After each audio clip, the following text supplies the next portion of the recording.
BTW, FYI. Visit Nexplanon.com RN to learn about Nexplanon.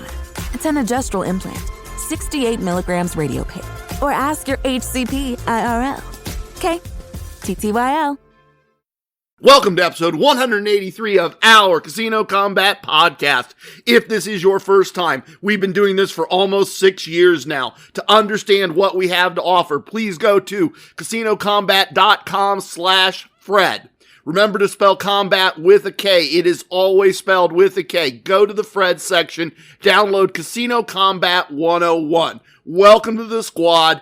Here's the battle plan for this episode. First up, in the war room, I just finished running 300 full TRG4 win more, keep more sessions using a new blackjack simulator that I created, and the data revealed something critical. We have mathematical proof that playing it safe with a tight stop loss is actually suffocating your bankroll.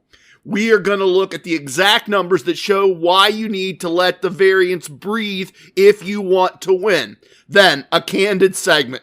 I almost quit the show this week. I'm serious. I'm going to tell you about getting deplatformed by the morality police, the hypocrisy of the vice flag, and why I decided to stay in the game. In questions my sons asked, we answered the burning question, is my casino host ghosting me? I'll explain why booking a comp isn't like booking on Expedia and why the Mr. Papa Giorgio mindset requires patience to get to the payoff.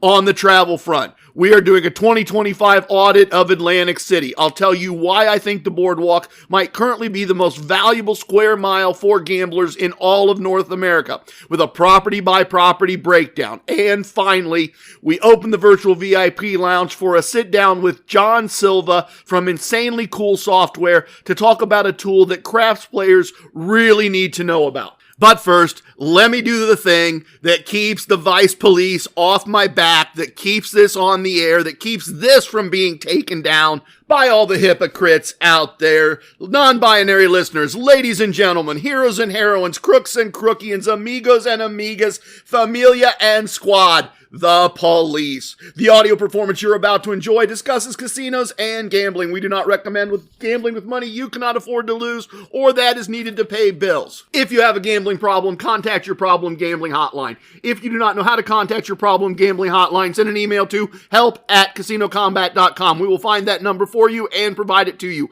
Our host's past performances are not indicative of anyone's future results, including his own. All materials presented here are based on actual facts. Names and dates are changed to protect the innocent and the guilty. Some events unrelated to outcomes may be omitted in the interest of brevity and clarity. The contents of this podcast are the property of Volcanic Dingo LLC and all rights are reserved.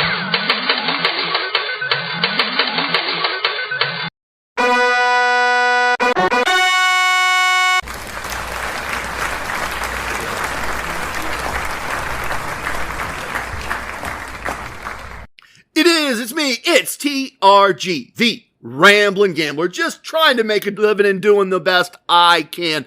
Welcome again to episode 183 of our Casino Combat Podcast. Lyrics, dude. Recite him some lyrics. All right, let's do lyrics. Go ahead, let's do lyrics. There's a black spot on the sun today. It's the same old thing as yesterday. There's a black hat caught in a high tree top. There's a flagpole rag and the wind won't stop. I've stood here before inside the pouring rain, with the world turning circles around my brain. I guess I'm always hoping that you'll end this reign. It's my destiny to be the king of pain. It's true. Sadly, it's true. Like Loki, I am burdened, truly burdened with glorious purpose. Trying to help gamblers be better at gambling and to improve gambling in general. And as you will hear today, sometimes that truly makes me the king of pain. I'm glad you're here. If this is your next time, welcome back. Regardless of if this is your first time or your next time, truly, thank you for the gift of your time. I really do appreciate it. Let's chat really quickly about what is going on in the Casino Combat Galaxy as it spins through the TRG-verse. The big news is that we are cruising again as a squad. We are leaving New York City on 3/15/2026 for 7 nights on MSC's Maraviglio. It is a Beautiful, beautiful ship. We had a blast on her last summer. Reservation requests are coming in steadily. Being able to cruise as a squad with our own private blackjack game is a really, really wonderful and amazing thing. I learned a lot from other players on the last cruise about the game of blackjack, about playing slots, about the game of craps. It was a learning experience and it was a fun way to spend time. If you would like to join us, qualified players are comped. And if you don't think you're a qualified player, please get over your imposter syndrome. You are most probably a very qualified player, and they will most probably be very happy to comp you, and I would be happy to set that up on your behalf. Just email me, trg@casinocombat.com, spell combat with a K, and I'll be happy to get you comped on this cruise with the rest of the squad, and we will have a tremendously good time. I am absolutely certain of it. The other thing I want to share with you is I did a bit of a project, and it's a work in progress, but I've been working on it the last few days. I've coded a full-blown blackjack simulator. It runs the table as a dealer. It plays perfect basic strategy for the rules of the table. That's exact TRG1, the one, the only, or TRG4, win more, keep more. It'll run a martingale. It'll flat bet. It'll let us compare the results of the same exact hands with two different wagering strategies. And I'm working on adding TRG2 and Questing Scholar 1. And I'm working on adding Meta Martingale and Rapier buy-ins. I'm working on all of that. But as of about an hour ago, after I got off a call with Nakatomi Tony and managed to fix the fact that it couldn't split threes correctly, it is working. It is playing TRG4 correctly. It finished multiple runs of a full 100 attempts, 100 tables, multiple times, and Kismet analyzed the results and looked at what the best negative exit number would have been, and I am so excited about the analysis that we will now be able to do, that it will let me do. And we will talk more about that in our new War Room segment today. In fact, let's just go do that next. Ready for duty. Our first ever War Room segment. I have a sneaking suspicion that we are going to do a lot of these. I really think this is going to be interesting. We're finally able to really look at things that break things down. We're able to start to answer that. Is this real or is it fiction? Is it anecdotal? Is it math-based? I was close. I was close yesterday. Still had splitting threes not working right, but I ran like 3,000 tests and we came out really, really successful. And I said to Kismet, did I do it? Did I make history? Did I just prove that the game of blackjack is beatable? And she came back and said, no, you just have something very, very successful. She started giving me math. She started saying, for you to have made history, your PY score needs to be 0.05, and your PY score on this set of data is only 0.26 or something like that. We're in the ballpark. But we're not there yet, and the algorithm still wasn't perfect, the code still wasn't perfect because it still wasn't splitting some things correctly. I've got to do another run, I've got to generate more numbers, but I ran 3 sets of 100 tables, 3 sets of 100 attempts, and after each set of 100, I uploaded every hand that was played, how it was bet. And I asked to know, was basic strategy followed correctly for the table rules? And then I wanted an analysis of the play itself. And then I wanted to know, based on that information, if in fact a -8, a 10-unit buy-in, right? I always teach a 10-unit buy-in and an 8-unit negative exit from the play stack. I wanted to know if that was the optimal, based on that data alone, but if that was the optimal point to exit, if -8 was the right exit point. So I'm going to go through that analysis, that audit and breakdown of all 3 sets of data with you here in the War Room today. First run, the analysis. The player is solid. Kismet says, I reviewed the logs against a hard 17 double after split, no surrender rule set. The engine is playing textbook basic strategy. And then we have some examples. Soft 18 versus 2, 7, and 8. And it gives me the hand numbers. Player had ace, ace versus king. Split is correct. Player had ace 7, soft 18 versus a stand. Stand was the correct play. Double nines. Session 96, hand 7. Player had 5-4 versus 9 and doubled versus a 3. Correct basic strategy. Stiff hand discipline. Player had 17 versus a 6. Stand, that's correct. Player hit 15 hard versus a 7. Correct. Split logic. 8-8, pair of 8s versus a 6. Split. Ace-ace versus a king. Split. That's correct. Kismet's verdict on this 100 hands. The bot is playing better blackjack than 95% of the tourists in Vegas. It trusts the math blindly, which is exactly what you want. Yes, it is exactly what I want. General analysis. The grind is working. These results are actually, this is Kismet's words, not mine. This is an AI reviewing the outcome of play. This is an AI looking at 100 tables played with TRG4 win more, keep more. And if you're saying, wait, I want to know how to do this, it's episode 62 and 63. It all is in Casino Combat 101, that download I told you about to start the show. If you want to learn to play TRG4, you want episodes 62 and 63. Because here's the analysis. These results are actually quite strong for a negative progression system, which usually blows up accounts faster.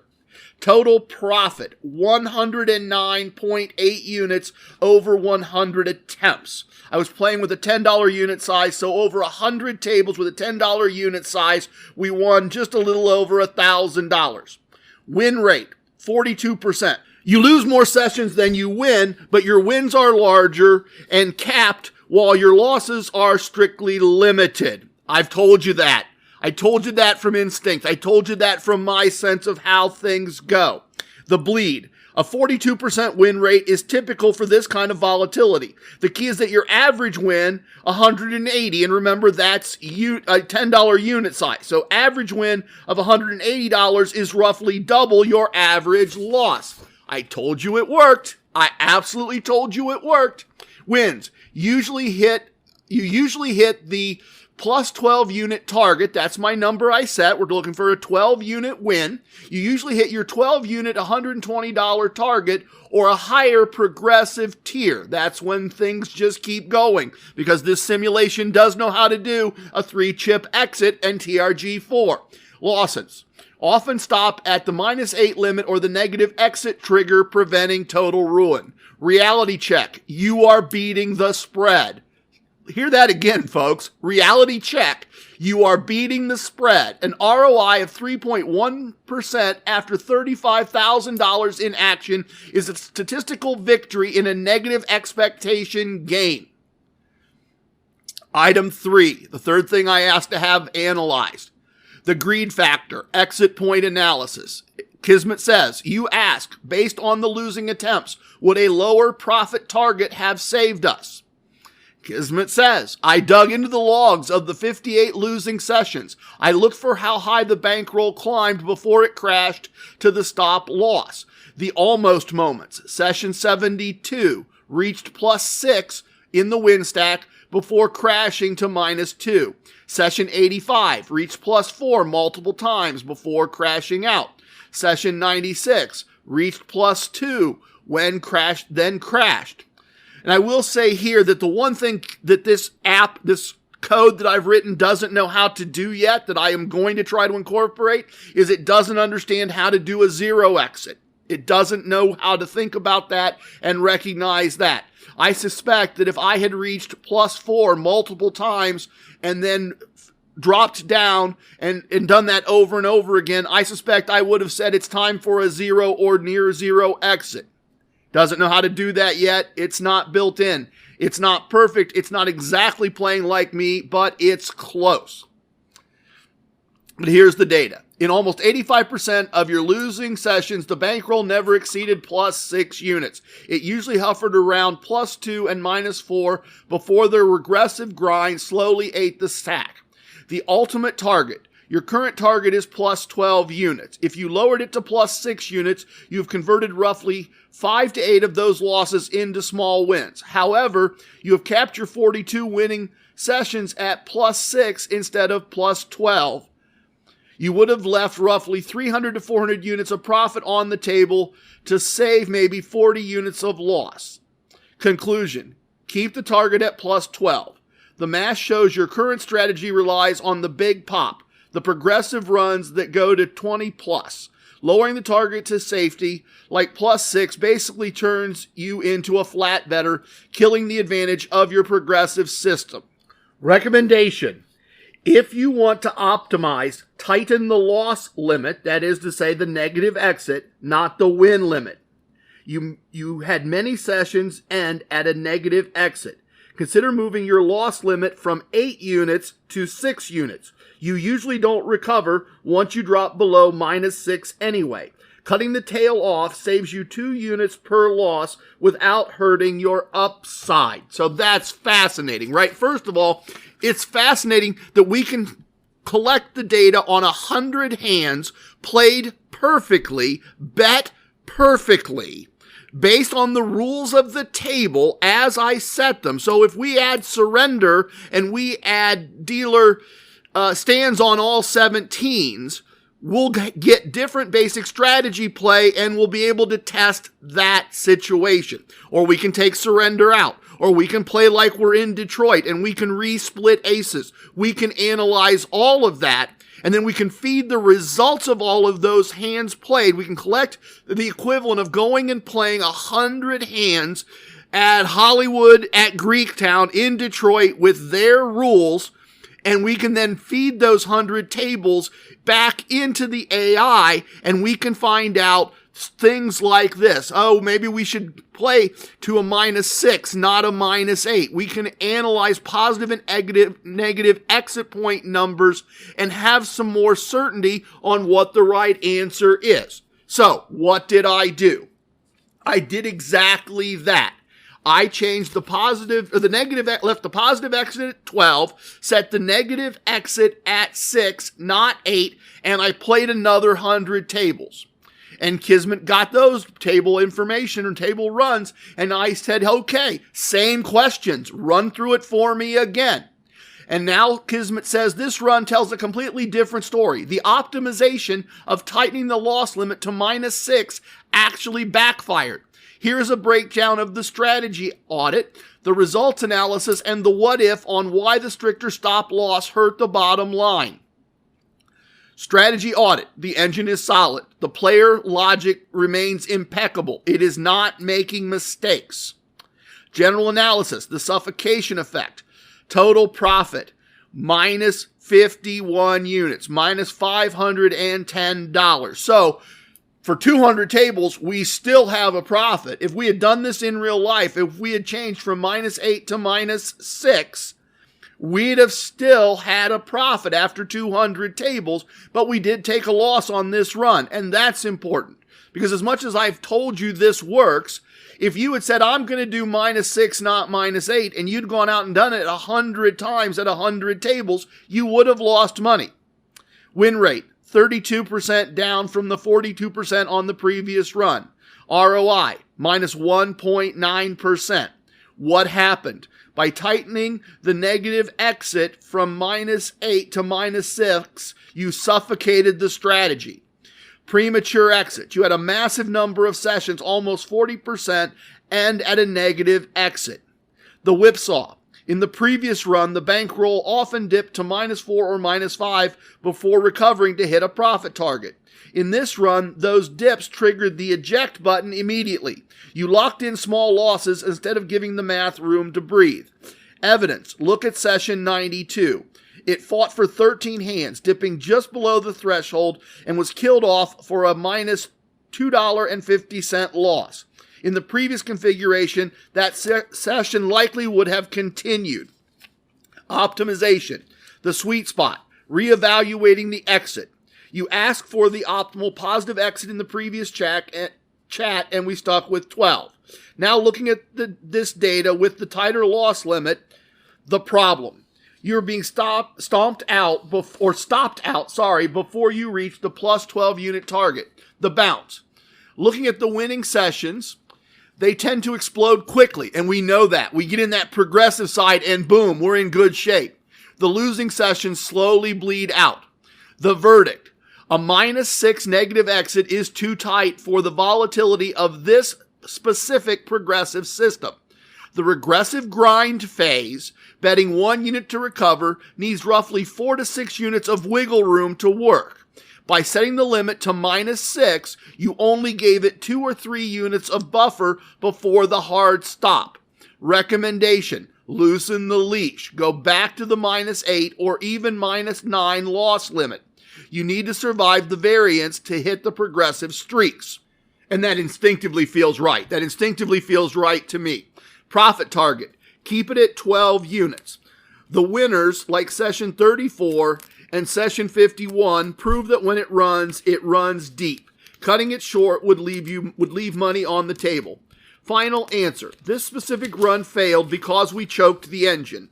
The code works perfectly, but the parameters, -6 negative exit, were too strict for the math to play out. It's a completely different story. The optimization of tightening the loss limit to -6 actually backfired. So this is good information. This is useful information. This is information that we can act on. This is information that we can do what-if testing with. And Kismet's analysis, Kismet's review, Kismet's sense of things matches what I've experienced. It matches what people like Lucky Drunk and Questing Scholar and East Coast Emissary PhD, it matches their experiences with all of this. So if you are new here, if this is the first time you're hearing this and you're saying to yourself, yeah, right, sure, stick around. Give this a chance. Learn how to play it. Do some testing of your own. I am not a single voice. You do not have to trust me. I'm a guy that spent the last 5 years teaching other people what I know, and they went out and played it, and now we have a machine that tests it. So what did I do?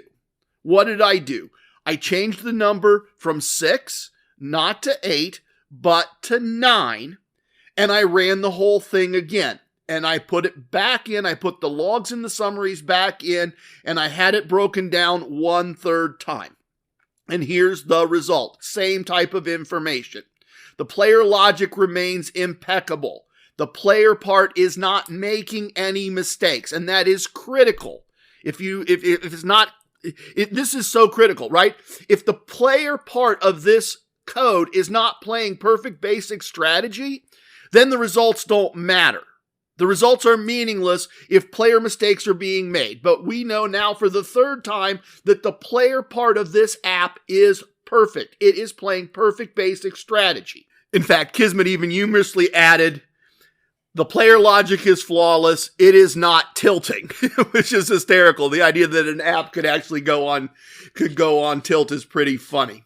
The total profit for this run was $285, 28.5 units. The win rate was 40%, and the return on investment, the ROI, was 0.78%. So back on the positive side.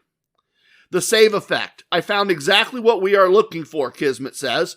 Look at session 93. The bankroll drops to 6.5 units. In the previous run, this session would have been killed instantly for a loss. The result: because you set the limit to -9 units, I set the negative exit to -9, it stayed alive. It fought back and eventually won 2.5 units. The single session proves the hypothesis.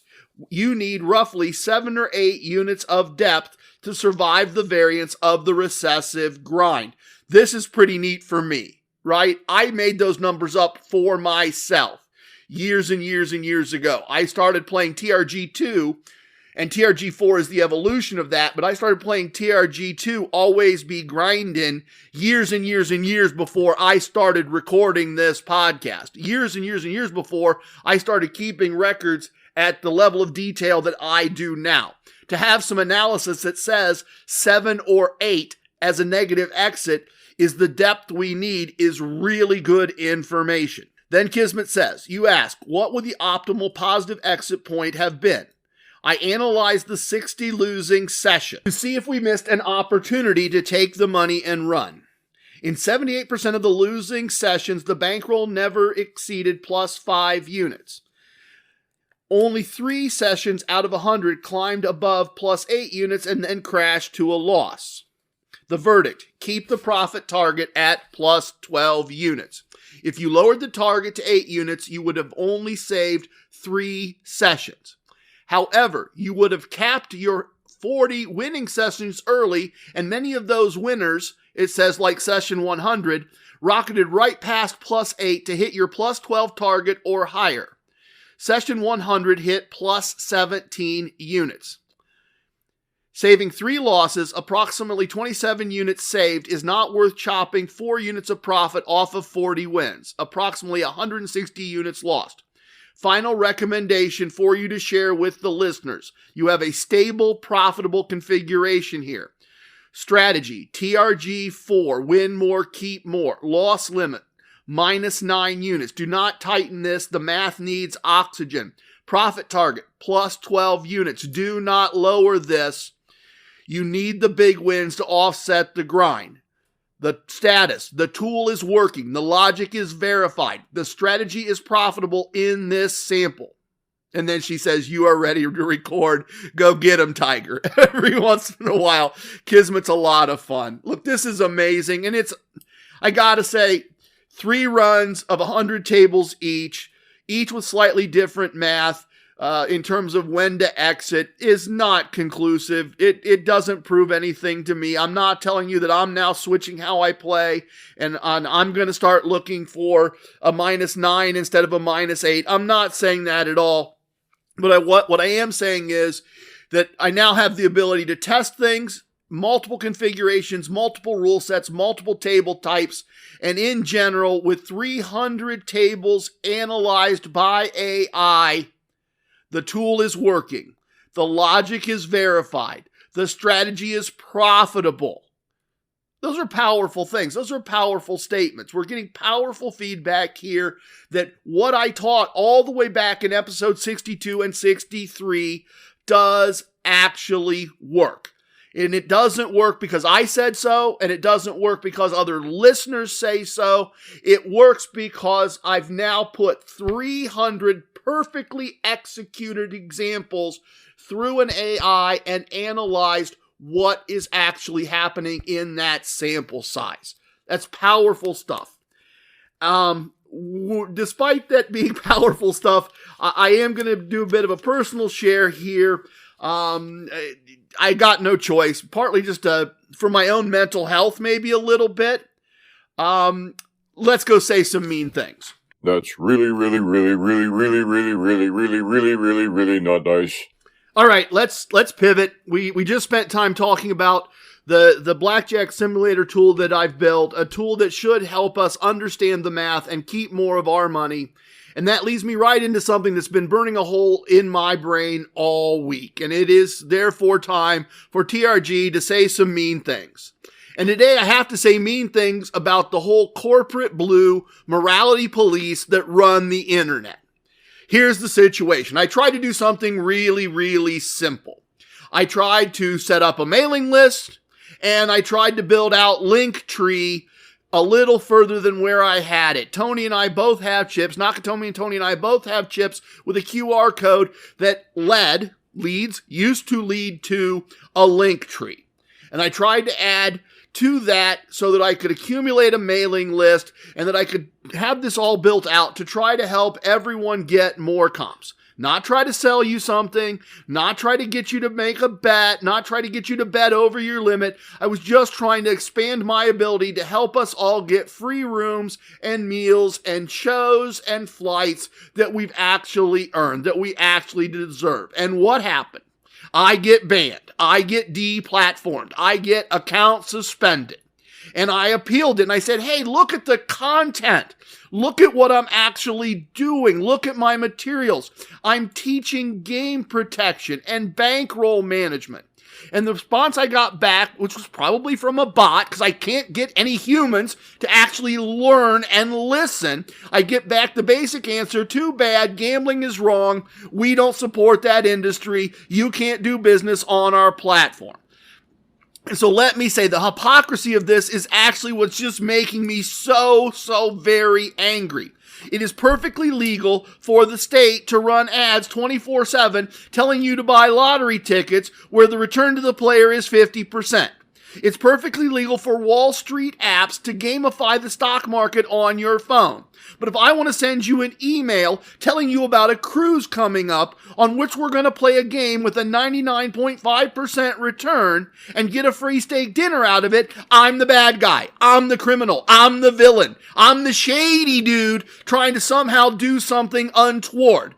And I'm going to be real honest with you, squad. This hit me really hard. I mean, harder than just losing a TRG4 Meta Martingale 2 days in a row. It hit me that kind of hard. It really did. I wasn't just annoyed. I was sitting there staring at that ban notification, and I'm staring at the monitor here in the glorious Casino Combat Studios, and I was about 2 seconds away from just pulling the plug on all of it. Just taking it all down. I thought, why am I fighting this war? Why am I fighting this battle? Why am I spending my nights coding and recording just to get slapped down by an algorithm that thinks somehow it's morally superior to me?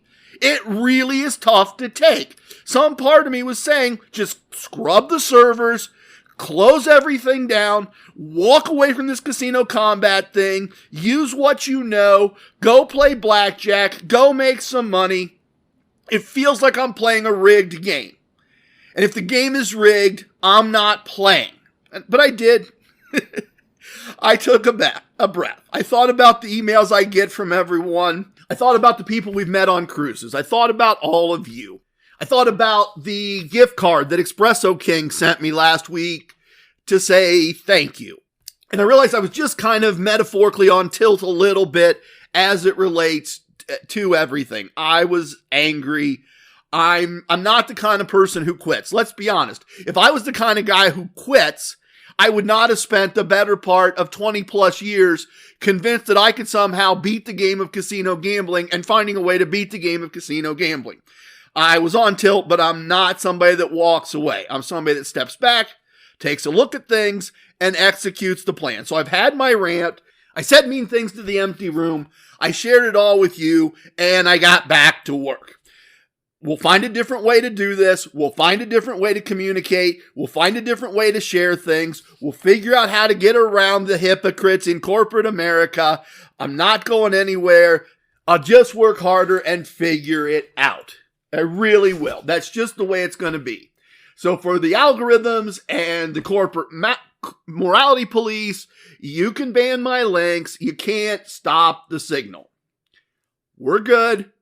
Everything's good. The lights are green, and we're going to keep moving forward. And speaking of moving forward, sometimes the questions don't come from the internet police. Sometimes they come from the squad. So let's go do questions my sons ask. What? Hi, it's Eva Longoria, and let's be real. After 40, we should ask for more from our skincare. I swear by Revitalift Triple Power Moisturizer by L'Oreal Paris. With vitamin C, pro-retinol, and hyaluronic acid, it reduces my wrinkles, firms, and brightens. And it's not a procedure. It's just a hard-working moisturizer. Revitalift Triple Power Moisturizer by L'Oreal Paris. Grab it today in fragrance-free or with SPF 30. Available at your local Walmart. BTW, FYI.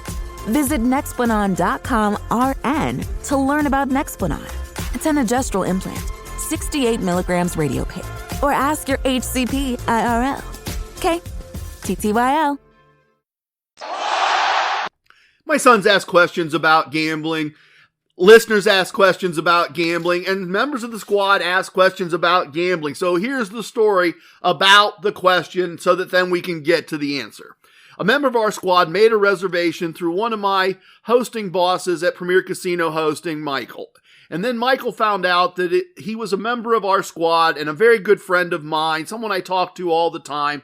And Michael offered to reassign them to me as their primary point of contact. And it was really generous of him. He didn't need to hand that potential future revenue over to me. He could have helped himself to that. He could have benefited himself only from that, but he didn't. He said, makes more sense. Let's work this way. Let's streamline how we operate.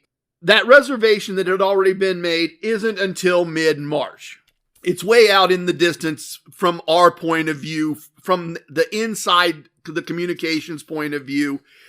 The reservation is until mid-March, but the member of our squad needed to change it. We needed to move the reservation from the Flamingo for 4 nights to Paris for 3 nights and add some additional free slot play that had been offered to what was already on the table.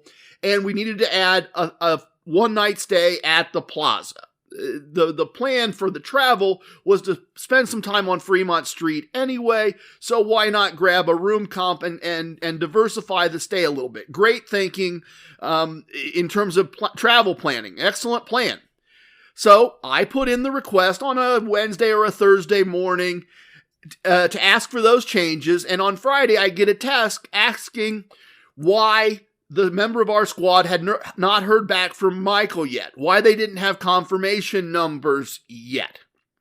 And the conversation became what I think will provide some great insight into how working with an independent host actually works. What's going on really behind the scenes. The reality is most of you listening never have worked with a host before. And the hard truth is, most of us, myself included, don't play at a level that justifies a host being assigned to us. And please hear that part again. I said including myself. I have an assigned host at Casino One where all of this journey began. I get well taken care of. He does a great job. I am very fortunate. But most other places, I do not have an assigned host. I have one assigned to me locally. Quite frankly, he ignores me. He's probably talked to me twice, and one of those times he didn't even realize he was my host, right? So I don't have a host assigned to me most places. I am very fortunate that my hosting bosses, wanted to work with me as a client. It was very generous of them. It was even more generous of them to say, please come work for us. We want you to act as a host for your listeners, regardless of their level of play. So in my constant quest to help all of you and all of us understand how working with a host is, how it works, what goes on, here are my responses to that question. Why haven't I heard from Michael by now, and why don't I have confirmation codes?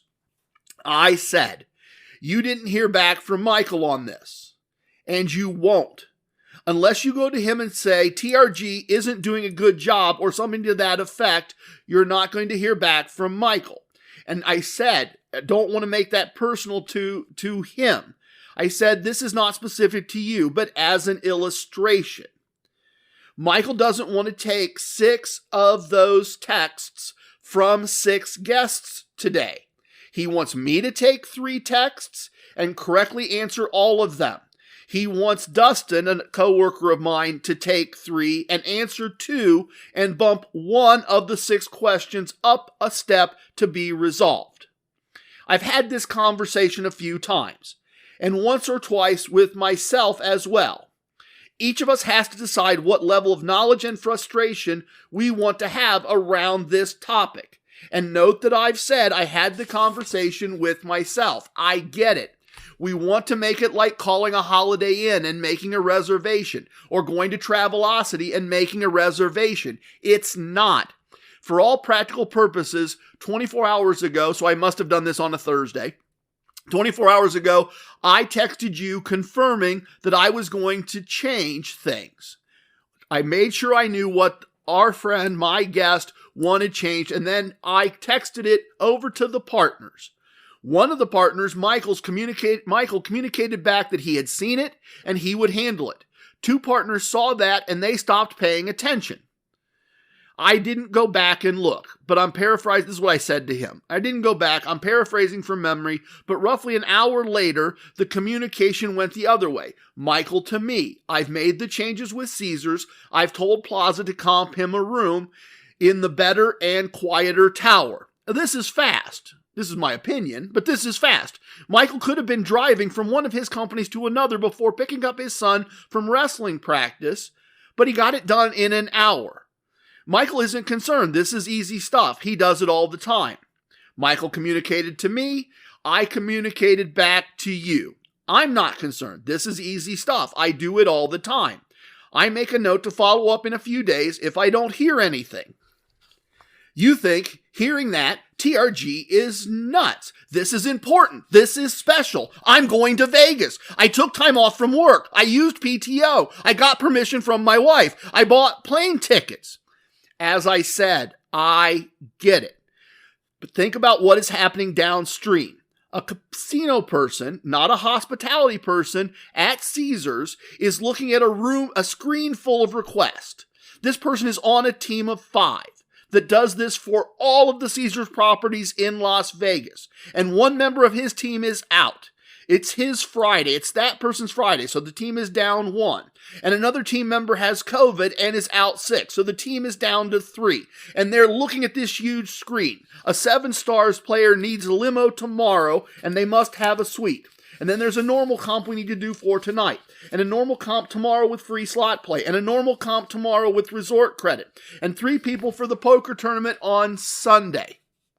And then we have you, our guest, already approved on an offer code, and we need to add slot play and put them in a different hotel in March. And then we have a normal reservation for next week, and we have a normal reservation in August that's Diamond Elite, and they need to be booked on Sunday night this week. And the list goes on and on and on. Put yourself in the position of that Caesars person.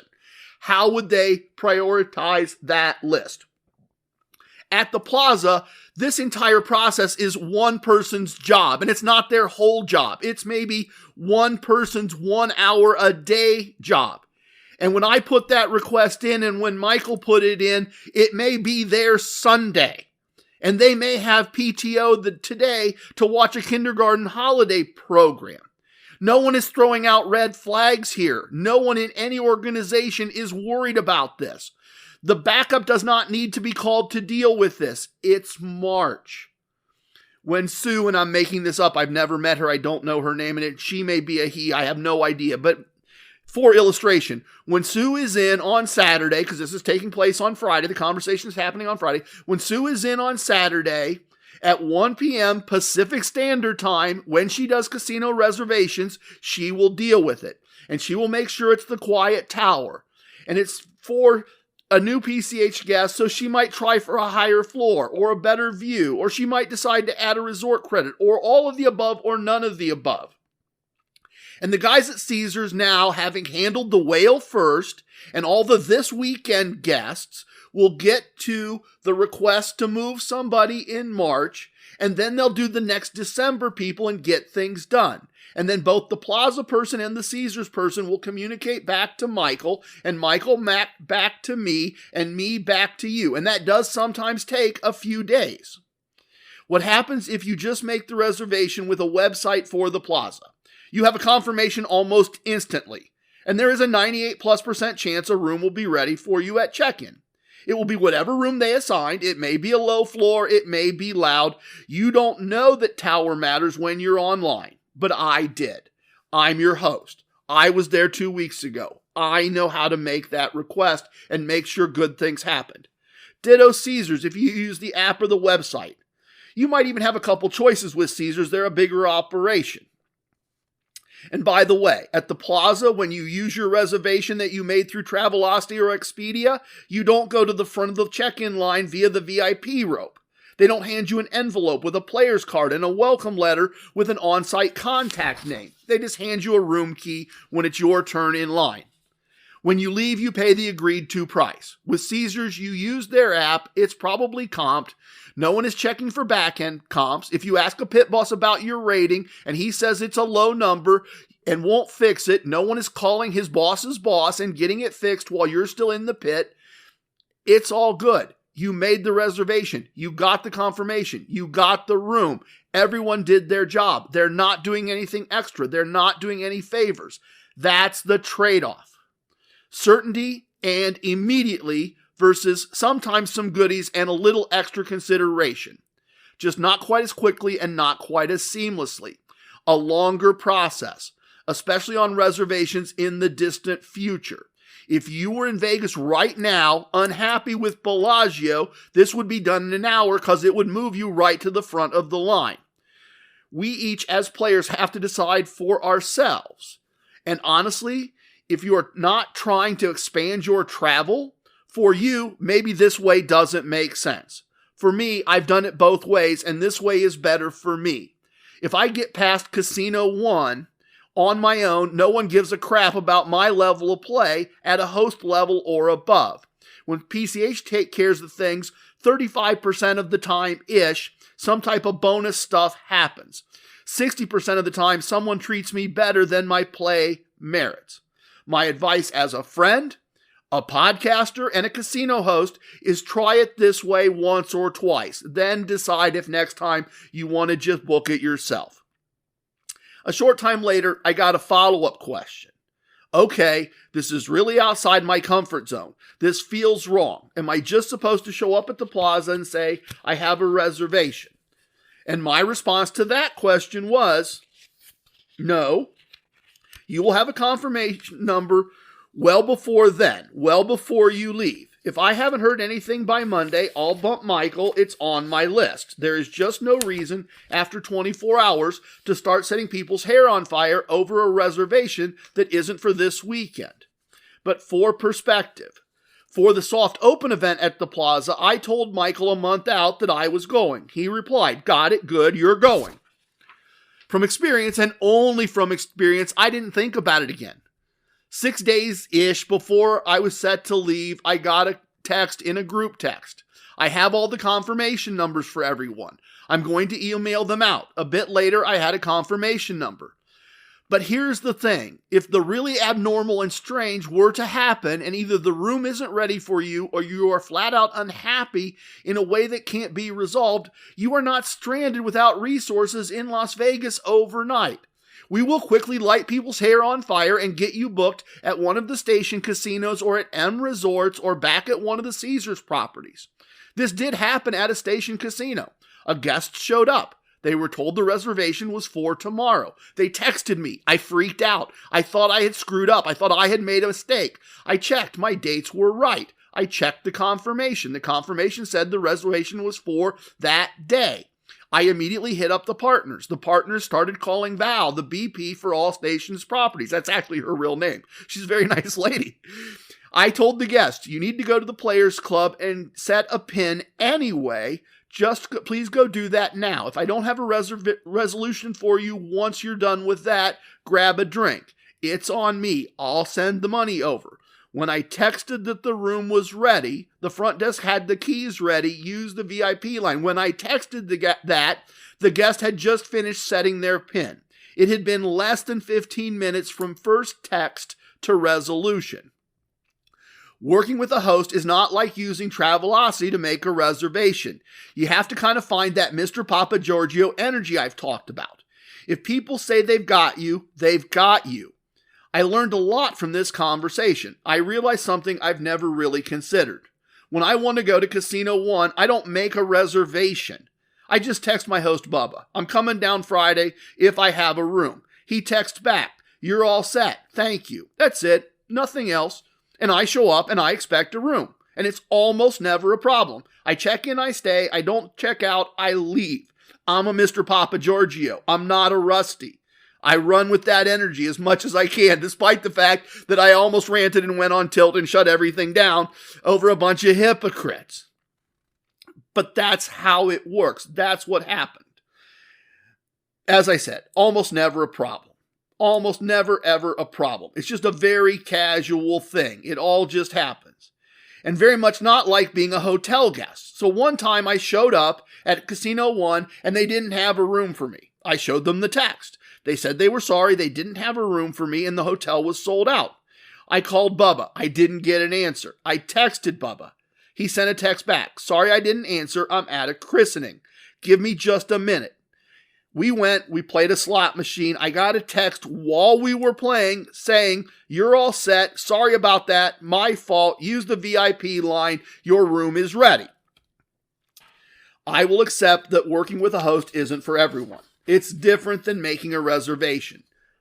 I find it makes my life so much better than just being another person with a reservation. And hopefully, with this segment, I've helped all of you understand at least how everything works so you can decide yourself. If you would like to be hosted at any Caesars, Penn Gaming, Stations, or Seneca property, if you would like to be hosted at the Plaza on Fremont or on almost any cruise ship, and if you can accept that it's not just, I make the reservation, I have the number, it's done, there are a lot of benefits to be had. It is very literally my job to be that guy for you. And if you want to see what playing that way is like, just email me, trg@casinocombat.com. Spell combat with a K. Tell me what you need. I will get a little information, since if I try to do that by way of an online link, I get shut down and banned, but I'll get a little information from you and we will get you booked wherever you would like to go. And speaking of wherever you would like to go, we have a travel segment next based on a very, very interesting request. So Equine Ensign recently sent me a text and told me that he was re-listening to episode 42, and in that episode I talked about various casinos in Atlantic City. He thought it would be interesting for him to hear my thoughts on the casinos in Atlantic City today, 4 years later. He wanted to hear how my feelings have changed. And I've learned that if one listener thinks something would be interesting, there are probably others who would also feel the same way. So our travel segment today, that's what we're going to do. Here goes. My thoughts on Atlantic City in December of 2025. During the last 4 years, I've spent a lot of time in Atlantic City. I've gotten to know it really well. It is, in my never so humble opinion, perhaps the best place to play on land in North America. Multiple national brands are represented there. Caesars, Bally's, Hard Rock, Golden Nugget, and MGM. You can play in AC and have a brand relationship across the country with a variety of brands, which means you can play multiple places in Atlantic City and have multiple brand relationships across North America. And there has been some rule creep recently, but in general, the rules and limits are as fair or fairer than anywhere else in the United States. And not only do VIP lounges exist, but they, because of the competition, are excellent. If I lived where Nakatomi Tony lives, and if I could, I would be in a different casino every day, maximizing my comps and my gifts, and enjoying the best of what each brand had to offer, and eating a lot of comped meals in a lot of beautiful VIP lounges. So let me take you on a quick tour of what I think is probably, arguably, about the best possible place that you can play anywhere I've been. So let's start our tour here in the Marina District. The Borgata, the MGM representative on this list. 2 towers of beautiful hotel rooms, 2 different pools, a massive casino with almost anything and everything you could possibly ask for, an entire pit of Spanish 21 blackjack, an amazing VIP lounge, probably the best VIP lounge in totality that I've ever been in, other than maybe the 7 Stars Lounge at Caesars in Atlantic City. And I haven't been there in a long time, so maybe it's gone downhill. I don't know. The Borgata VIP Lounge is amazing. The other restaurants there are absolutely amazing.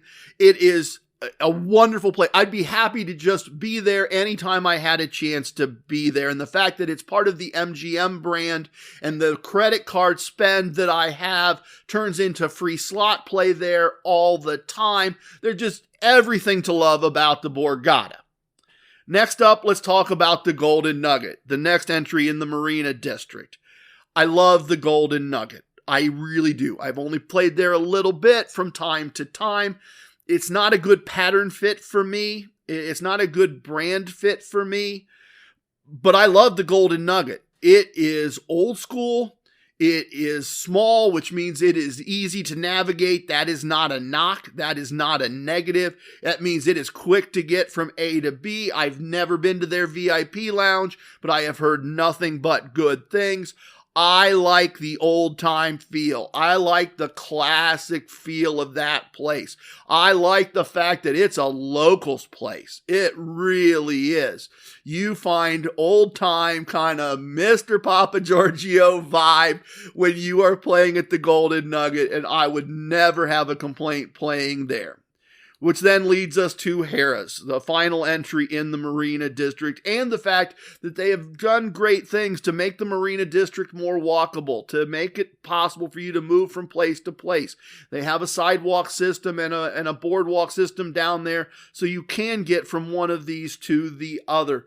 I cannot say enough good things about Harrah's. They have an amazing pool complex, good casual food choices, good higher end dining choices, lots of good table choices. I will say that the last time I was at Harrah's, I was pleasantly surprised with all of it. The room quality was great. If there's anything I don't like, and many people would see this as something to take advantage of, and maybe I should, the dealers are sloppy. The dealers are, in my opinion, really sloppy. They've all been there a long time. They are all skilled, but they run sloppy games. And I like a game that runs tight and runs well. And they are just a little, I see it. I watch them pay out things with what is called dirty money, which means they take one player's loss and they hand it to another player's win. That's not proper. It's not right. It doesn't hurt you as a player. That's not it. I just like a game that runs right. I'm a professional. I expect my dealers to be professionals. Don't take Equine Ensign's loss and hand it to me. Take Equine Ensign's loss, put it in your rack, set it to the side so the cameras know what's going on. Take fresh chips from your rack and pay me. That's proper technique. But having said that, I'd stay at Harrah's anytime. The fact that it's part of Caesars, one of the biggest national brands, means that your play there makes it super easy for me to comp you on a cruise. It makes it super easy for me to comp you at another Caesars property. I love the fact that it's part of the Caesars brand. If I was going to Atlantic City in the winter, and I was picking a Caesars property, that is where I would stay. That is absolutely where I would stay. The only reason we don't stay at Harrah's more is Mrs. TRG is picky. Mrs. TRG has standards. When we are Atlantic City, she wants to be near the ocean. She wants to be on the boardwalk. So let's make that jump now. Because we are frequent guests of the Caesars system, because I work as a host for a company that has a license with Caesars, we often stay at Tropicana. Of the properties on the boardwalk, I believe of the two Caesars properties, it is the superior choice. The restaurant choices are amazing at every price point. The entertainment options are solid. They have comedy, they have nightclubs, they have a big OmniMax theater. There's lots to do walking through their shopping and entertainment section, the Havana district. And people want to come online and they want to tell you horror stories about this room they had or that room they had. Yeah, it's a big property. There are 5 towers, 6 towers, something like that. So there's a lot of hotel rooms. And you can end up in a lousy one, especially if you don't have a host looking out for you. If you just make a reservation online and you don't know what's what, yeah, you can get a clunker of a hotel room. You really can. But they have some beautiful rooms, some wonderful rooms. We have never had a bad room in the Havana Tower. We have had some great rooms with ocean views in the Havana Tower. The North Tower drops out right into the casino floor. Plenty of slot machines. The drink service is good. The table rules are solid. The staff is solid. Once again, they've been there forever. But I tell you what, they've been there forever. And I get there 2 times a year, 3 times a year, 4 times a year. And almost every time, at some point during the visit, I sit down at a table and I recognize the dealer. And that's not surprising. I have a pretty good memory. But what's surprising to me is almost always at some point in my visit, one of those dealers that I recognize will say, "Oh, hey, it's good to see you again." We haven't seen you in a while. Why is that? And I say, well, I live quite a ways from here. It's quite a drive, and I don't always have an opportunity to jump on a plane and get here. But that's not the point. The point is they remember me. A player that's there a few times a year, and they remember me. Tropicana, of the 3 Caesars properties, that tends to be my go-to. And if it's in the summer, it's absolutely my go-to, so that we have access to the boardwalk, we have access to the beach, plenty of choices there. We like it a great deal. Caesars Atlantic City, and that includes the Wild Wild West Casino. It's my third choice. It is, and I'm sorry to say that. I wish I didn't have to say that, but I do. I'm being honest. Their Diamond VIP Lounge is crackers and cheap whiskey and cheap beer. It's low-tier bottles, it's low-tier beers and pretzels and chips and not much of anything else. The rooms are amazing, other than the Forum Tower. You want to avoid the Forum Tower there, but the rooms are amazing. I've had some great rooms there. I really have, and the casino is more than adequate. If you had the Wild West Casino in, you have so many slot choices and you have live music. The Hook Show is fine. It's fine. Maybe I'll give you more about that in a minute. But the Hook Show is unique in Atlantic City, is unique in the world. If you haven't seen it, it is well worth seeing. You know what? Let me give you the whole thing. A group called the Spiegel Group did a pop-up show at Caesars Palace in Las Vegas. And it was so successful that it's still there. The format was a very raunchy, adults-only circus show with unique characters and big personalities. And so when you have This episode is brought to you by Netflix. Jay Kelly, the new film from Academy Award nominee Noah Baumbach. George Clooney stars as an actor confronting his past and present on a journey of self-discovery, alongside Adam Sandler as his devoted manager. Critics are calling it a declaration of love to the chaotic art of filmmaking, with the Wall Street Journal praising it as a transcendent comedy drama. Jay Kelly is now playing only on Netflix. female contortionists, they're not just female contortionists, they're female contortionists in schoolgirl outfits introduced by a very perverted, for lack of a better word, ringmaster. When they introduced that show maybe 8-9 years ago, it was very cutting edge. It was very different. It was very in your face in how adult it was for the types of performances they were doing. It was unique. It was special. And since then, they have opened more and more different shows with similar approach, but different things. They branched out into fine dining, and they brought that all to Atlantic City with The Hook. And it is a unique Atlantic City take on how they do their material. It's great. It really is. It's a show, if you've not seen it, you should go see. Here's the TRG problem with it, and I'm not trying to say mean things. Here's my problem with it. What was edgy 10 years ago just, to me, feels a little stale, and I'll give you the biggest example I can give. There's a character in the show who is offended by the nudity and who is offended by the adult nature of it, and that character is a stereotypical Appalachian Christian woman. It's a stereotype. I get it.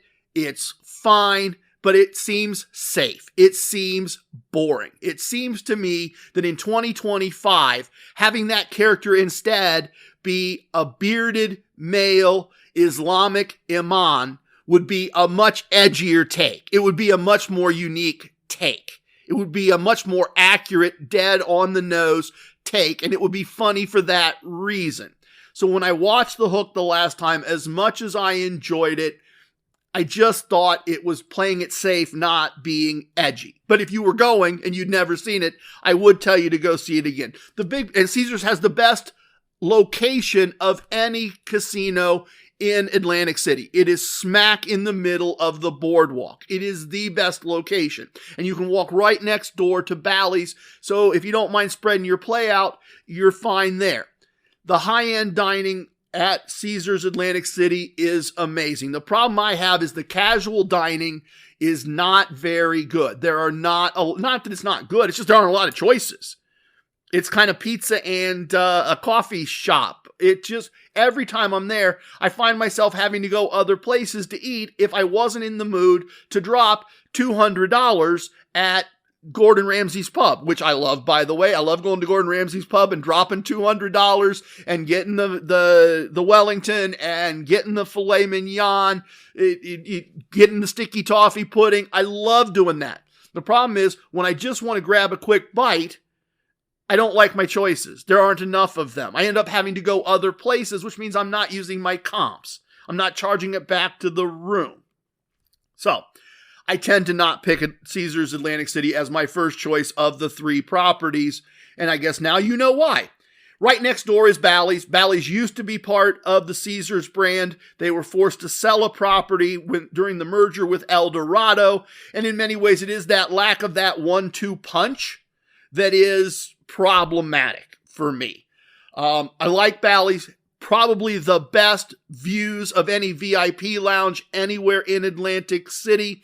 I miss the fact that they no longer have the buffet. I miss the fact that they no longer have brunch on Saturday. It used to be one of my favorite things to do. It is still my favorite VIP lounge bar to sit right in the curve of the bar and look out at the ocean and all around me.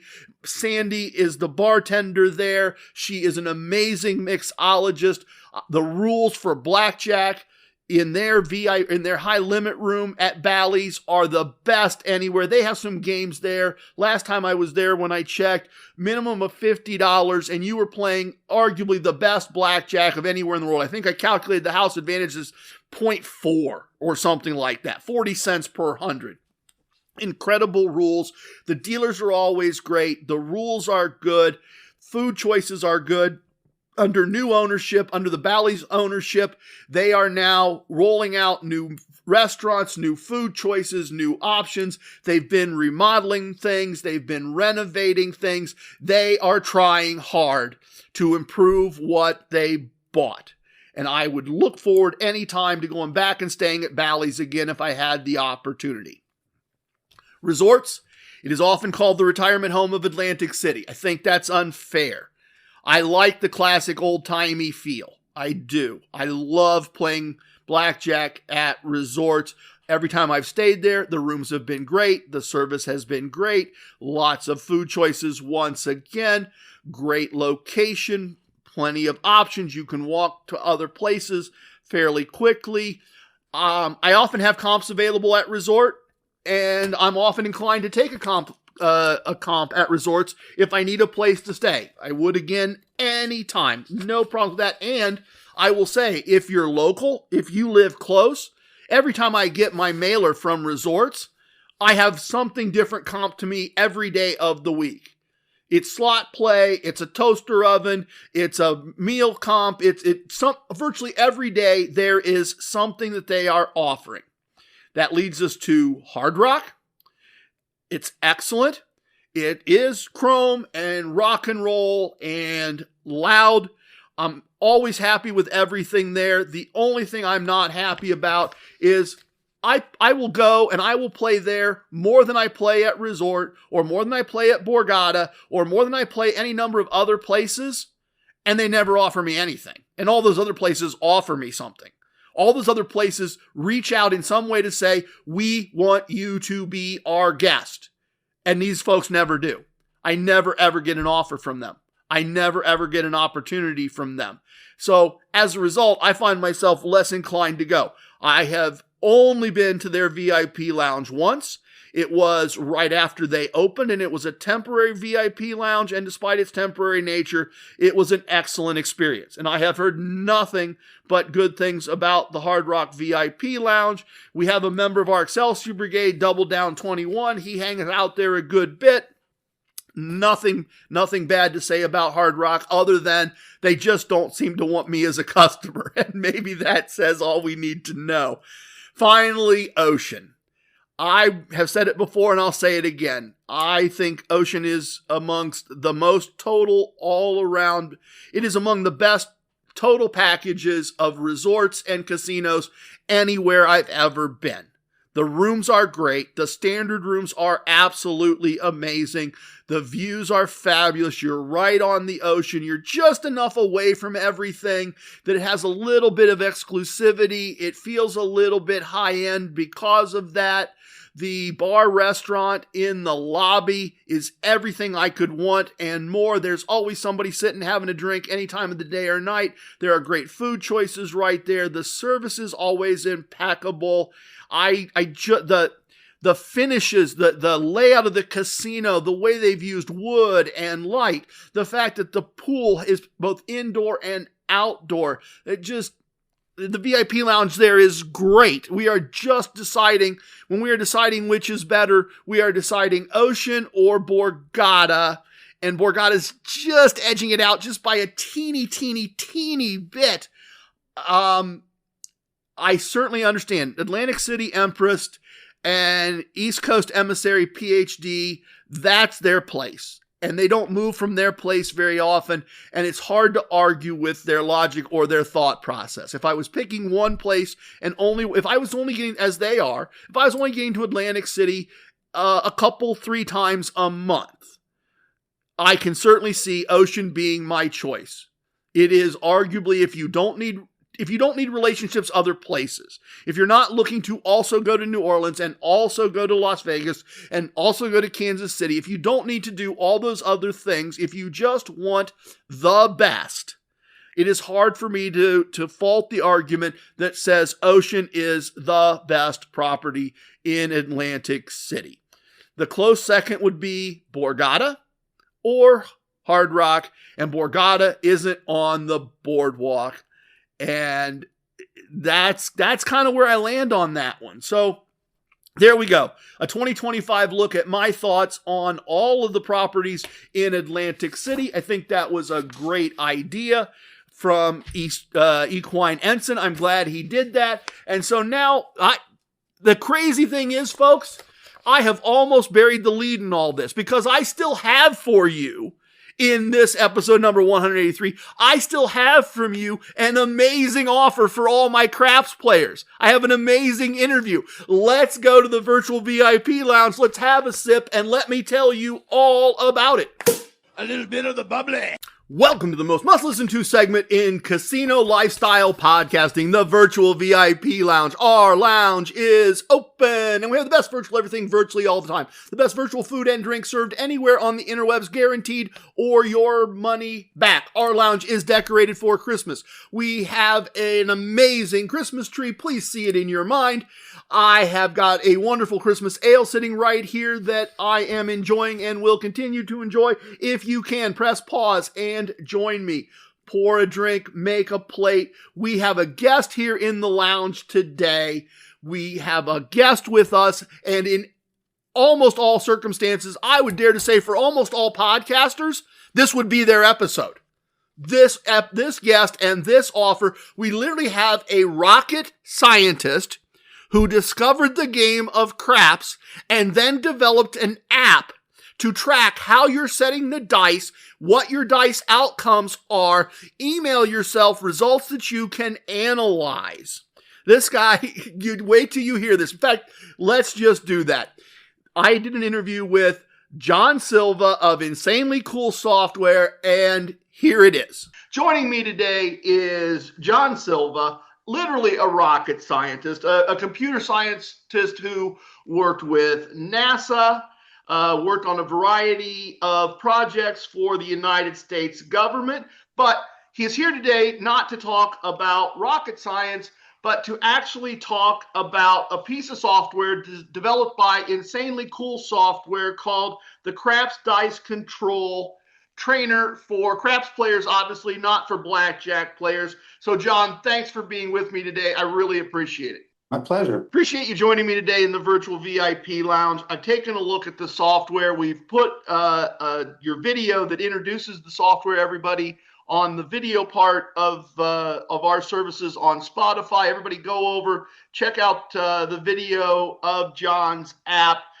Craps Dice Control Trainer. Take a look at that, see what that's all about. Before we get to the app, before we dig into the app itself, tell me a little bit about your gambling journey to the point where you decided you were going to develop the app. What gambling task did you want the app to solve?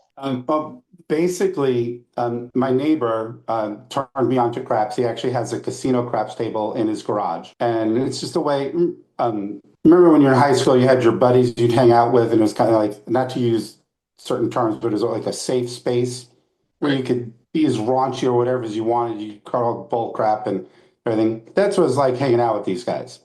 And so I started playing and throwing the dice. And my neighbor got all excited. He said I had such a beautiful throw. Well, I didn't think it was all that hard to pick up a dice and toss them down the, it's not hard. It's not rocket science. Rocket science. That's what I used to joke about. But he thought it was great that I had like a gift, so to speak, which my winnings don't really reflect that. But so long story short, we ended up going, taking a class out in Vegas where we were refining things. The first night that after the class we went out, and I did win back all the money that I spent on the class, including travel and everything else. So that was pretty cool. At the end of the class, this is where I do pat myself on the back a little bit. There were people there from all over the world to learn from this guy. And they had a contest at the end to see who was the best out of the class, and I ended up winning. Oh, well, nicely done. To actually answer your question, I'm lazy. And my neighbor was telling me that when you're doing controlled dice throwing, you set your dice and then you throw them and you record on a piece of paper what the left die and the right die were, so you can keep track of everything and all. Well, that's a lot of paper. And, it didn't like writing everything down. So the initial reason for me to do this app was just for me. I wasn't going to even consider selling it. And it was just so that I could have something on my phone so that I could say, oh, I threw a 4 and a 2. And it would record it for me. And then it would send it to me as a comma-separated CSV file. Right. That I could import it into whatever spreadsheet program I happen to be using, which for me is Excel because I'm a Windows guy, but other people use different things. And that was working great. I was happy with it. And then because I'm a numbers and a math guy, I was looking at it one day and I was like, I did some stuff and I wrote a macro for inside of the Excel. And what it does is it would show you how many times your left die rolled in whatever direction. So you were off by, and it's modulo 4, which I won't get into, but it's only multiples of 4. But it would tell you how many times your die rolled at the latitude, how many times it would roll forwards or backwards or whatever off axis. And so I printed that out and I showed it to him, and he was like, "Oh my God, this is like the best thing since sliced bread." And he says, "You got to do something with this." And so I started incorporating that logic into my app. And that's basically how it got started. So when you're done throwing, at the end, when you're done, you have an option to just wipe it out, or you can say, email me the results. And if you email the results to you, it still sends it as a CSV file, because I was going to actually package it together into Excel and just send you an Excel file. But what if you're not using Excel? Or depending on what phone you have, there's all sorts of permissions you have to approve and everything else. But by making it where it was the actual body of the email, and I'm talking with my hands, which you can't see now, but the actual body of the email has the CSV information in it. So you don't have to do anything about updating the protections or permissions or anything on your phone. It's just an email that comes in and you cut and paste it, and then you can take it from there. And I have instructions at the beginning of the email on what to do. And you pop it in there and it'll say, oh, so you can go and look at it and say, oh, well, on this throw by this much. And you can look at it and make adjustments to the way, you stand, or how far back you swing your arm, or how hard you throw it, how high you throw it, the rotation of your wrist. You can make those self-adjustments yourself to improve the consistency of your throws. Well, that's absolutely fascinating. The idea that you're not only analyzing the outcome, but what the dice did on the way to the outcome. That's a lot of analytical capability that you've built into that. I know a lot of people that would be very interested in knowing that. My wheels are spinning on all the people I'm going to have to make sure I send a copy of this episode out to. So But just to clarify, sorry, it doesn't tell you, oh, well, you need to turn your wrist a little bit to the left or to the right. It doesn't do that. Right. No, it just tells you what happened. Right. It tells you how far off you were. So you can hopefully have enough brain cells to rub together to go, well, if it's off this way, then I need to adjust my grip a certain way. You can play around with it and get feedback. Right. Well, and I'm good at pretending I'm good at craps for tourists who don't know what good craps play is. But the people that I know are good would all, I think, tell me that the software can't tell the individual what adjustments to make because everybody's different. Right. The same improvement for one person might be more weight on their right foot, and for a different person it might be squaring their shoulders more. We've all got to kind of figure that out on their own. So you decide to develop the app, and I know I've looked at doing that a couple of times myself, as someone who's coded plenty of things in the past, and it's not difficult, but if you've not done it before, it's also not just simple and direct. You were alluding to permissions and different platforms. So from the moment where you decided you were actually going to do something more with this than just for yourself to publishing it, what's that timeline look like? Well, I worked on it, like maybe 10, 15 hours a week for about 2 months to get it working. Oh, I was doing it in Java and Excel for the Android version because I'm an Android guy. So, of course, I'm going to get it working for me first. Right. And you're an engineer, so of course you're an Android guy. Right. And so I got that done. And then, there's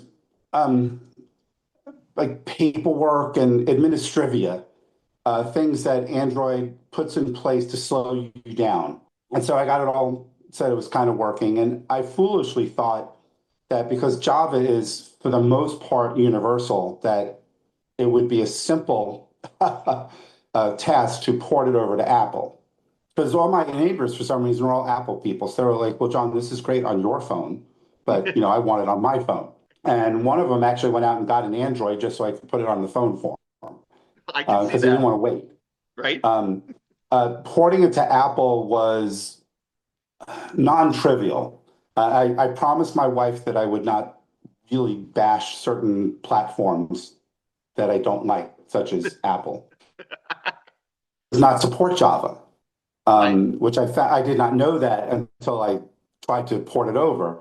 And they have this thing called Swift, which is their own special programming language that's unique only to Apple or iOS products. Right. I've programmed in many different programming languages. I won't bore you with the list, but and I found Swift to be difficult to understand. Maybe I'm old. Maybe I'm just getting old, and I don't understand the new and better ways of doing things. But it took a while. I had to talk to some people that were Apple people because I was just baffled. It just didn't make any sense to me. But the Apple version, I don't know, 70 plus hours a week for 5 months, maybe. Oh, wow. That's huge. Working on it. Yeah. Now, fortunately, we had a new grandkid come into our life. And so my wife went out of town to help with the new baby and everything. So I had a lot of time on my own to, not ignore her completely. But I was just, because now it's more of a, like, I'm going to get this thing working, damn it. I don't, it was more of a personal goal. Right. It was a quest. And the logic is exactly the same. I mean, the code might be different. Well, the code is different, but the logic is exactly the same. The screens look very similar, but because of the way that the graphics are handled and things like that, all the information is on every screen, but it may be laid out a little bit differently or so like that. But for the most part, everything works. And the video that I gave to you, that's the Android version. Got it. I don't have any videos for the Apple version. I guess I could put some together if people really wanted them, but it's the same. I mean, it's just instead of a button being centered, it might be a little bit off to the left type of thing. I mean, it's Right. very similar. I mean, Well- long answer for your question, but Yeah, no problem. Not a barrier of entry from my point of view. I watched the video and then I used the app, and I didn't have any problem translating from platform to platform because I am an Apple person, at least in terms of my phone. I'll get to the next question next, but before I get to the next question, I get a ton of friction from all kinds of online services. For instance, I can't make a mailing list because it's gambling. I can't open a bank account because it's gambling. I just got banned by Linktree because it's gambling. Did you have any friction getting the app on the Google Play Store and the App Store because of gambling? yes and no. On the Google side of things, there are just a bunch of questions I had to answer. It's age restricted on the Play Store, so you can't download it if you're under 18. It was relatively simple. And with Android, they charge. Is it okay? I'm going to mention dollar amounts. Sure, of course. At the time, Android charges $25 for a lifetime developer access thing. Right. That's cool. Okay. And then so I get everything done and I start to go to Apple. Well, Apple charges $99 a year. Right. And so I set it all up and I finally get to the point where like, thank God I can submit this thing. And they immediately reject it because it has simulated gambling and they only accept that from corporations. You have to be incorporated. And I was thinking, well, this really sucks because when I was working, I had my own company. Well, because I retired a couple of years ago, I let it lapse and it went away. So then I had to create a whole new company. I had to get a new DUNS number because Apple apparently has their own special category of DUNS numbers that you get from Dun & Bradstreet. I had to go through all these different hoops. And then I go to submit it again. They go, well, this is for you have a corporation now, not an individual, so you need to create another account with us for $99 a year. Yeez. And so now at this point, my wife is like, "Is this really worth it?" I was like, "It's spite now. I'm going to get it on that platform. Damn it." So yeah, there were a lot of hassles, but when it came to opening up a bank account, they didn't care because it's not gambling money that's coming in. It's money for an app that's coming in. Oh, I know. Trust me. I have had this argument with Glide, the platform that develops apps. I've had this argument with Linktree. I've had it with multiple to pull back the curtain from my point of view, and my listeners know this, I actually formed Volcanic Dingo LLC, which is a media company that owns the rights to our Casino Combat podcast and also produces other types of content besides gambling.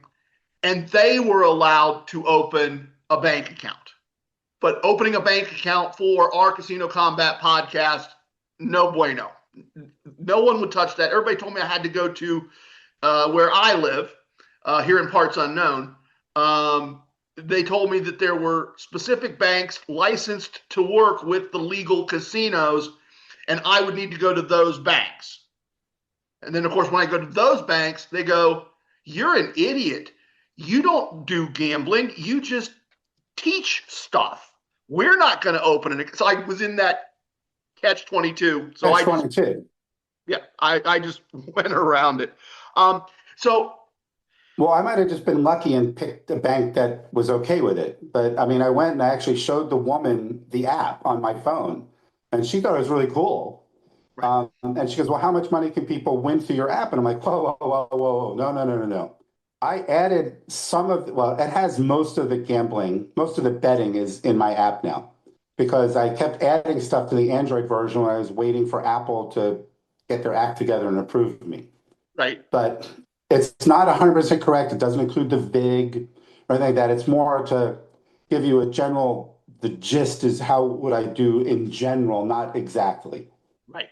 And people have asked us like, well, can you change what the payout amount is? And it's like, well, yeah, but that's not the purpose of the app. The purpose of the app is to give you feedback on your throws so that you can become more consistent. Gambling side, I started adding is because if all you're doing is recording your throws, it's kind of boring.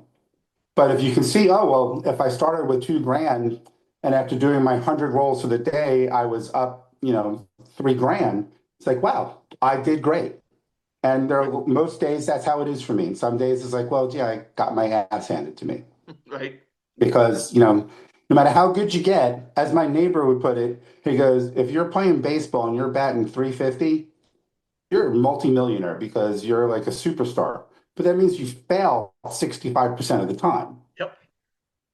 So, but yeah, so can I tell you the name of the bank that I opened my account with that had no problems in case people need it? Sure. And not to say what area I'm in, but it's Truist Bank. Okay. I have no idea if they're nationwide or what, but no, good to know. If it helps they one had person. no problem at all with opening my account. So is this app something that I'm going to take to the casino and use, or is this just a training tool? Because I feel like, go ahead. It's strictly training because, well, one of the main reasons is you need to be able to identify the left and right die. So I use two different colors. Right. And so at any casino I've ever been to, which is not many because I've only been doing this for a little over a year now, they don't let you bring your own dice, number one. Right. They don't let you pick and choose. They say, here's 5 dice, pick from them. Right. And they're certainly not going to let you pick up one of them and take a little Sharpie and mark like a little mark on it so you can tell left and right. So it's strictly for training. And the different casinos that I've been in, if I even pick up my phone while I'm standing at the rail, they go, sir, you need to step back. So it's strictly for non-casino use. Right. Well, that's why I'm glad we clarified that, because that matches my experience as well. Generally, blackjack, you can't even have paper and pencil. Craps tables mostly will allow you to have something to write on and something to write with. But I was struggling to see how I was going to be able to sit there with my phone or my tablet and record information. So excellent. You're in the Play Store. You are in the Apple App Store after a tremendously successful personal quest. What do they search for? If I go in and I'm going to search? Just search for Craps Dice Control Trainer. Craps Dice Control Trainer. All right.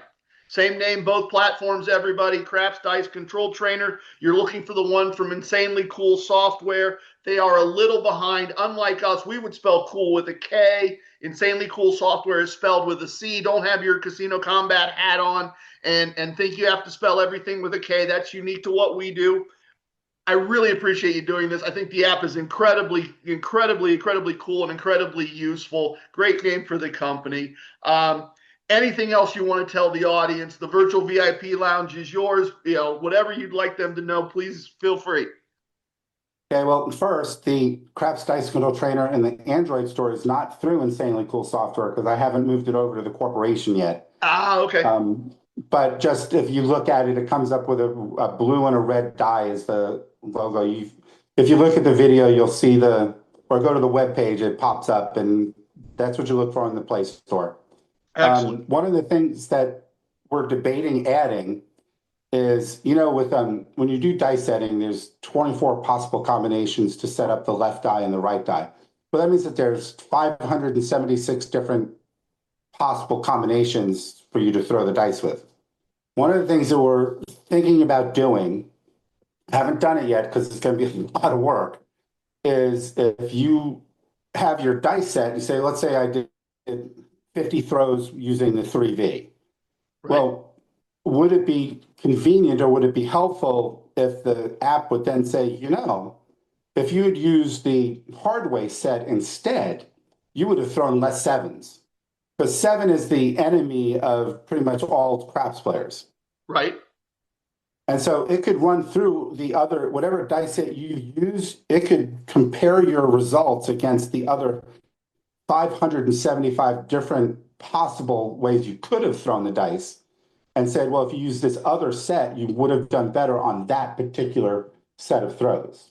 On the assumption that if the dice had done the same rotations or non-rotations in the same way, they would have landed different.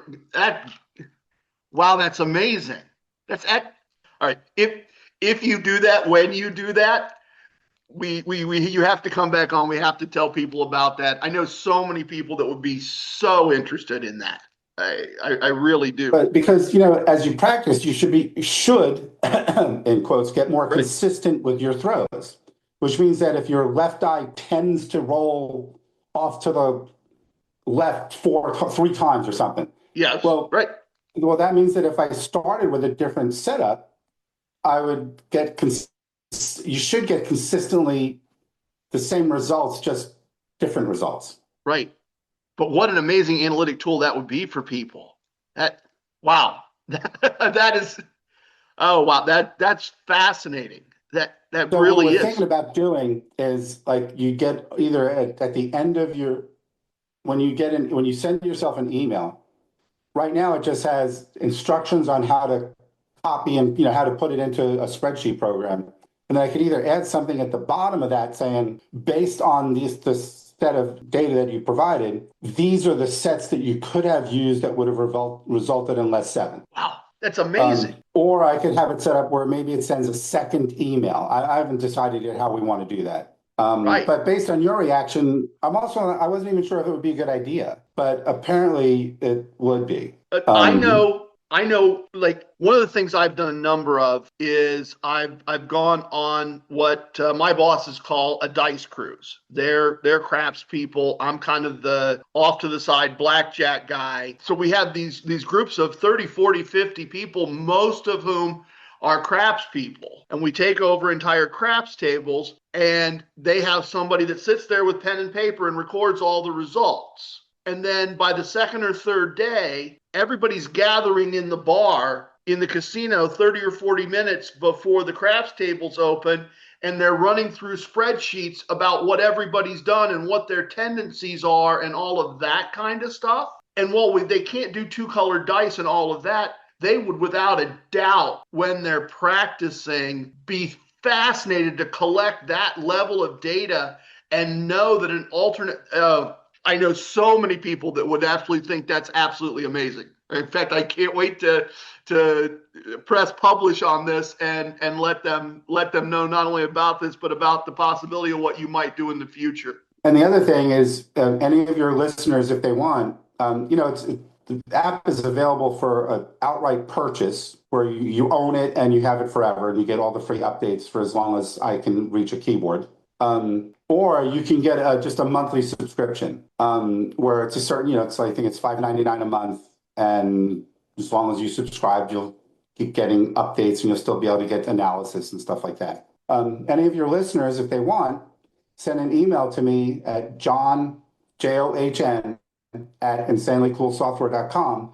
Tell me if you're Apple or Android, and I'll send you a promo code good for a free month subscription. Oh, that's incredibly generous. Oh, that's excellent. Yeah, everybody, if you want to try this out, John at insanelycoolsoftware.com. Okay. Just wanted to make sure because mine, some of mine are something else. John at Insanely, that's an incredibly generous offer for our listeners, guys. Take advantage of that. Check it out. If you're a craps player that practices at home, really go check this out. It obviously, from everything we've heard today, an incredibly useful piece of software. I just need to get around to buying the table I keep saying I'm going to buy and dig in a little more. But yeah, and also when people use it, if they have complaints or comments on it, the thing on the pizza boxes, if you love our food, tell us. If not, if people find something wrong with it, by all means, let me know. If people say, well, I think that this would be better done this way, or why doesn't it have this? Can you add that? We're open to making this the best tool on the market to help people win the most. Right. Well, and everybody, let's do things two ways, right? Let's make sure that the praise is public. You know, if you get the code from John and you get the opportunity to look at it for a month without paying a subscription, make sure you do the likes, the shares, the subscribes, the stars, write the reviews, say all the great things. And if you have an improvement, if you have some suggestions, let's keep those in the family. Let's send those to John privately, but let's make sure we throw a lot of love on this app, on the public side. Let's do all those things, like subscribes, shares, stars. Those are the currency of the internet. Those are the things we as a squad can do to help people that help us. And clearly John's done us a tremendous service in coding this and a tremendous favor by letting us get a promo code and trying it out. So let's make sure we do what we can to lift him up and his project up, because many of us would love to have something that tells us if we just changed our set, we would see Big Red less often. So let's try to make that happen, everybody. Thank you, John. Thank you. I thought I understood your app coming in. I really did. And I've learned something about how it works and what it does. And you really have done a service to the craps community from my point of view as a blackjack player. This is really amazing. I can understand why your neighbors wanted a copy and would buy an Android phone to get it.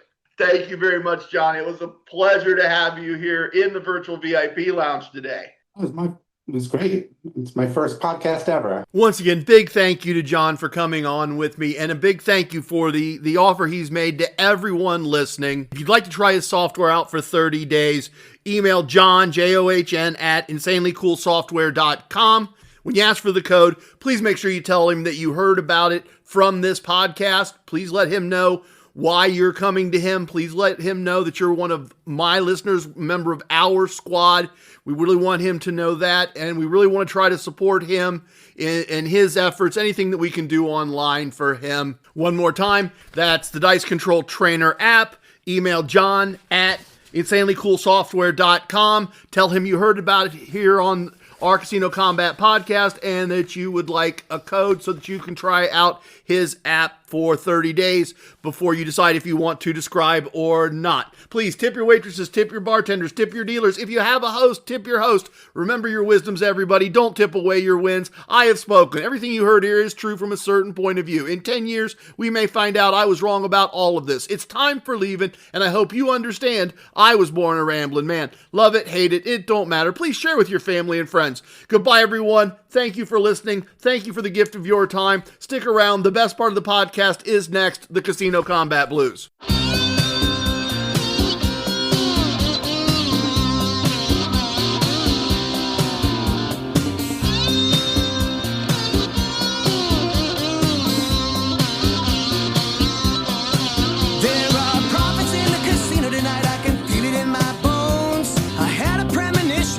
You should probably play alone. I know the house has that advantage, but that's part of the thrill.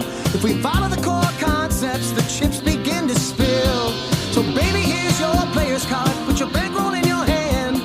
Use just some of that money now. Do it just the way we planned. Just follow the core concepts and you could win several grand. Well, it's good if it goes down like that. Don't have to play to lose. It's gambling as a business. The Casino Combat Blues. Casino Combat Blues. The dealers and the pit bosses, the security and the law, the winning and the losing and the tricks nobody saw. No matter if it's blackjack, roulette or craps, you gotta carry defense cause you always carry cash. There's lots of shady characters, lots of dirty deals. Everybody has an alias cause that's more fun we feel. It's the lure of winning money, it's got a very strong appeal. Perhaps you'd understand it better standing in my shoes. It's the ultimate enticement. It's the Casino Combat Blues. Casino Combat Blues. Whoa.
just a